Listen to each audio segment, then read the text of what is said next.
Thank you for joining me, everybody, and today I'm going to address some YouTube comments I've been getting where people say they don't understand what I'm talking about. Well, want to know more because, as you can tell from the title, today's video is a lesson in music theory. So YouTube comments are not the only place I've had people be confused by what I'm telling them. I've had this happen on the bandstand where people will sit in and I'll lay out the music theory for them and they look at me like I'm speaking a foreign language, which I guess technically I am, but in all honesty it's not that complicated, but it does require a different way of thinking. So let me break down some basic music theory for y'all, and the more you watch these videos, the more it'll start to make sense. So I've said this before, if you're thinking of music in relation to notes, you need to stop doing that. I know it sounds counterintuitive, but in all honesty, if you think of music in relation to scale degrees and relationships, you can apply that to any set of notes or any set of chord changes. So come with me to the piano and I'll show you what I'm talking about. Now I'm going to talk about this in relation to the key of C or all the white notes. If you don't play piano, don't worry. This is for visualization purposes only. The piano is a great resource because you could see the music theory laid out in front of you. So once again, I'm going to play this in relation to the key of C, which is all the white notes. I'm going to start with your chromatic scale. So if you look at this, you have your chromatic scale. The chromatic scale is all half steps, and you can see that. It's half step relationships the whole way through your chromatic scale, all 12 notes. Now your major scale, any major scale, is built by a series of whole steps and half step relationships. So here's your C major scale. Everybody knows that. If you look at what's happening here, you can see that from your starting point, it's a whole step or two half steps, another whole step, and then a half step, and then another whole step, another whole step, another whole step, and then a half step. That's every major scale. And if you think about it in numbers, you can think two half steps, one half step, two half steps, two half steps, two half steps, one half step. Or 2, 2, 1, 2, 2, 2, 1. You can think of it like a phone number, 2, 2, 1, 2, 2, 2, 1. Easy to remember, and that's in relation to half steps. So you have your major scale, that's any major scale. Any major scale is built this way. You can start anywhere and build a major scale using that series of whole step and half step relationships.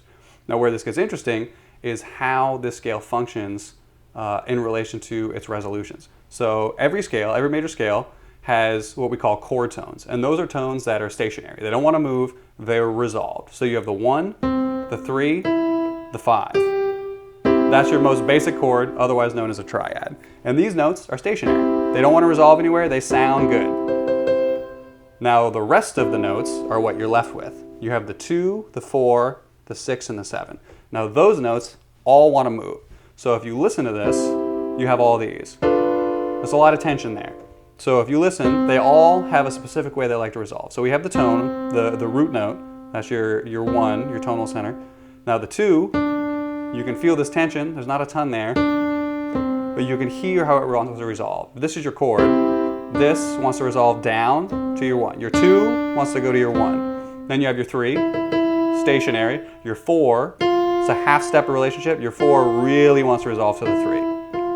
There's a lot of tension pulling it down. Then you have your 5. You have a 6 that really wants to resolve to your 5. Some tension there. But then your 7, you feel that tension. You feel the tension and then the release. That half step relationship really wants to resolve. This creates all of your chords in your major scale. There are other scales out there, and we'll get to those at a later point, and they're function in different ways. But when you have a major scale, these relationships make all of your chord changes. Because if you look at this major scale, all of your chords are in here. So you have your major triad, then you have your 2, your minor triad. It's diatonic, it's part of the scale, but it's creating tension, and you can see these are notes that want to resolve. Same thing, you have your minor 3, it wants to resolve, not as badly because you have these chord tones in there, but this one really wants to go. Then you have your 4, same thing, this one wants to resolve, this one wants to resolve. Your 5, which is one of the key chords, really, you can feel that tension. That one really wants to resolve. You can feel it. Your 6, same thing, really wants to resolve. And then you have your 7, which is going to be a diminished or a half diminished, depending on how you play it, which really wants to resolve. So this is how all your chords function. Every major scale is built this way, and every major scale wants to resolve this way. So when you start talking about chord changes, things can get a little more complicated, because this is your basic triad. When you start talking about chord changes that are functional, you start with 7th chords. You add that 7 in there. And you can build this off of anywhere. If you start with a 2, you do, that's your 7 chord.